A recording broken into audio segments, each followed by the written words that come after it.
The first game I played with my wife was Pokemon Leaf Green, which was actually emulated on the Wii U, and we played it the first week we got back from our honeymoon because we both got COVID and were sick for 2 weeks. And for me, this was so exciting because it was a time where she could play the game and I wouldn't necessarily have to be breathing down her neck all the time because there wasn't much else we could do anyways. And to be honest, Pokemon Leaf Green was probably one of the most perfect games you could pick. The combat is very simple, and if she ever really needed any help, I could easily point out where she has to go since I played the game at least 30 times, or what strategies could help her win because the game is pretty simple. The goal of the game is straightforward: to level up, to beat the gyms, and to finally beat the champion at the end. And of course, adding in watching the TV show while we felt a little bit too sick to actually play the game, that didn't exactly hurt. That game really pulled her in, and I think that just showing her one of my favorite games of all time and just pouring my heart into why this game is so important to me and why I enjoy it so much really helped her invest further into wanting to play it, and eventually she was able to actually finish that game within those 2-week time frame because luckily it also isn't way too long. So you're probably wondering, okay, so she was playing this game, she was grinding out Leaf Green, enjoying it, but what exactly were you doing with her? Because that's a single player game. And honestly, probably the most common way that we actually play together with any game, and the way that I game with a non-gamer the most, is with parallel play, where essentially you're playing games right next to each other at the same time. Now, it can be the same game, which is what we did because you could share those exact experiences, or it could just be other games and just be spending time next to each other. And I think that's really the important part. Now, of course, you can just watch each other play. And while some games have turned out okay for that, like Undertale, I think it is a lot harder to do, especially if the game isn't really short, because it's quite hard to get the motivation to go up and ask somebody, hey, can you just play this game for me? And I'm just gonna watch you. And for the opposite thing, let's say a new game comes out and I want to play it. Well, I'm not gonna really expect my wife to just watch me play for like 40 hours of Elden Ring, twiddling her thumbs and doing nothing. That doesn't quite seem fair either. So I think a lot of times playing games side by side is a really good middle ground. It also has the added benefit of lowering stress, because I think in a lot of cases, if you're being watched and you're just new to games and you're making these mistakes, I think it's easy to judge yourself and be like, yeah, I'm not doing too great. I missed like 10 jumps in a row. Hey, can you just take this for me? Well, if you're the one playing the game and then you make a lot of mistakes in a row, it doesn't matter way too much. And then after you finally succeed, you can be like, yo, I made this big jump, and your partner can be like, yo, let's go. So I think that's an added benefit as well. Speaking of low stress, I think that starting with small, easier games and then moving up to the harder ones over time is a super important thing to do to make them actually have fun. Because if all you have to do is just make a few simple decisions to potentially win, that is a lot easier to grasp than having to make a ton of very difficult decisions, especially in real time, especially when you can't even really control the game way too well, because, you know, controlling a game and using a controller isn't like a natural thing that everyone naturally knows how to do 100%. But if you're starting with the easier, smaller game, I think that can be nice. So that's all been for single player games. But honestly, for myself personally, I usually like to play multiplayer games more than single player games. And if you want to get into multiplayer games with a person that isn't really a gamer, I think the best way to do this is playing co-op games, because it is such a better and easier way to introduce them to video games than competitive games.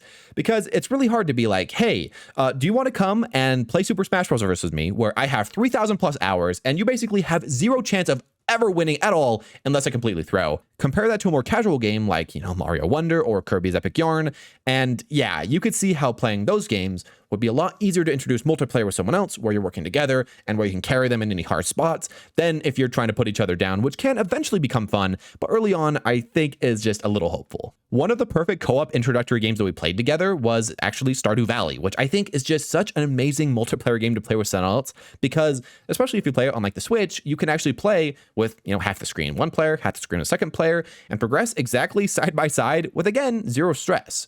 And I could show her the basic mechanics of the game on my side of the screen, show her where everything is and who to talk to and when to do it. But then after I give her the basics, she can kind of go off and do whatever she wanted, and then come back at the end of the day and the night, and we could just discuss what we did that day, what we planted, what we're going to do the next day. And yeah, that was so sick. And we felt like we were just on a team together, pushing through that farm, kind of like if we were like an old couple in the good old days. And, she actually really got into that. We grinded that game so much. Actually, so much that she decided to get a second account and play on her phone without me, which I was slightly offended. But also, yeah, she really loved that, and it was just a great time to play together. Now, I do have a cautionary tale about playing with a non-gamer, which is that sometimes the non-gamer's family will get into certain games, and I mean, if you're a gamer yourself and they kind of know, you're kind of supposed to play those games with them. You aren't supposed to be an elitist or anything. So what might happen to you is what happened to me, where my wife's family got into Genshin Impact, a game which I had sworn off for my entire life and was trying to not play. And yeah, I was forced to play that game, and that might happen to you. And in the end, yeah, it was pretty fun. It was pretty fun to be taken into someone else's world where a whole family could kind of show me what was going on, and eventually I could progress a little bit past them because, you know, I'm a grinder. But it was one of those games that was nice because we could play a bit of co-op, go together, also play by ourselves if we wanted to. But I mean, if your girlfriend's family suddenly asks you to play a game on your phone, you're probably gonna have to play that game on your phone, even if it is Genshin Impact, a fate worse than death. One time my girlfriend's family really wanted to play StarCraft, which won't happen to everyone, but it was a lucky occasion for me because I used to grind StarCraft about 6 years ago or so. So I thought to myself, yo, dang, I mean, if they invited me to StarCraft, this family's gotta be pretty darn good at it, even if my girlfriend isn't, you know, playing way too many games all the time. So I thought, you know, I'm gonna grind. I played 30 plus hours, I watched a ton of build orders, I got strategies, I got tips, I was ready. And eventually we got into that first game and I stomped so hard. It was a massacre. It was over so fast with my multiple bases, with everything. And the thing about it is that they didn't even want to play a second game. And I can't really blame them for that. So what I have to say with all this is that you really do need to be careful. And in some cases, you need to just not show your true power level when playing games. You know, you can still be a bit better than everyone. You can still have everyone be like, yo, that guy's not that bad at all. But yeah, don't ruin everything by being too good and making it feel completely unfair. Keep it fun, keep it close, because I think most of the time, if you don't, a lot of the non-gamers that are, you know, joining that competitive experience will probably bounce off that genre or bounce off that game, or maybe even just bounce off gaming in general really hard, because, I mean, who enjoys getting destroyed for the first time with basically no idea about how to win? It's not that fun. And yeah, just be really careful with that. That's one thing I had to learn for myself. And I've been trying to be really focusing on not doing that again. Now, for some people out there, maybe your significant other actually just loves competitive games. They are grinding them all the time and you grind them with them. And I think that's just kind of awesome. But at least for me, and I think for most of the people that I've talked to that have people that will, you know, play games with them sometimes. Yeah, if you really want to grind a competitive game as hard as you possibly can, you're still going to need the boys for that. And a thing I just had to realize over time was that your significant other can't replace everyone. And now this applies to life in general, but also in games. Like sometimes your friends are just going to be more fun to play certain games, or certain types of games, or certain experiences with than your significant other. And sometimes it's the other way around. And that's okay. You know, if I want to play online duos in something like PUBG, probably play it with my friend that grinds PUBG where we can try as hard as we can, try to get those dubs. And maybe if it's Smash Ultimate, maybe I'll go to a local where I can play with people that are all trying, meet a lot of friends there.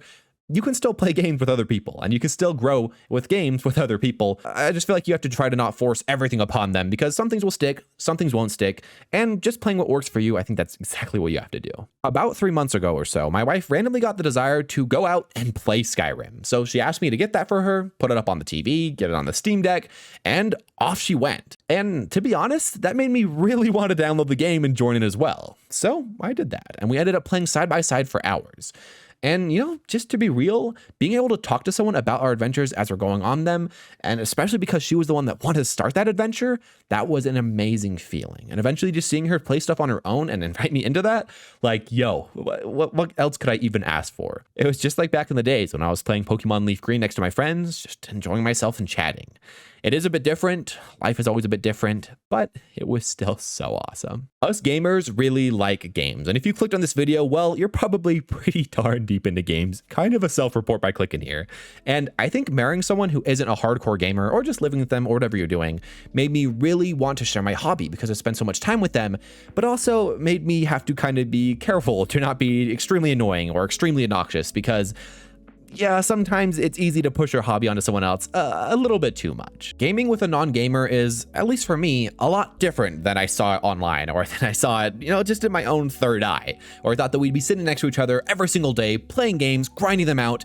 That didn't really happen for me, and honestly, that's okay. We usually just make gaming more of an event that we do every once in a while, that we can enjoy ourselves, and that we can really sink our teeth into more than a thing that we play every single day together. She still oftentimes does her hobbies with her free time, and I do the same with my free time. But the time that we actually spend together playing those games, that is so special. And I think it's a lot more fun than watching TV because in the games we get to interact, we get to talk, and we get to make really great memories. It's really quite awesome to game with a non-gamer, even if it isn't exactly how I thought it was going to be. So I guess with that in mind, games in my life are really quite alive and well, and I've been loving them. And actually right here, I have a video talking about people saying that video games are dying, and my own opinion about why I don't really think that they are. I think it's a pretty interesting video, so if that sounds interesting or if you like this one, please give that a click. Hope you all enjoyed though, and I hope you all have a wonderful day.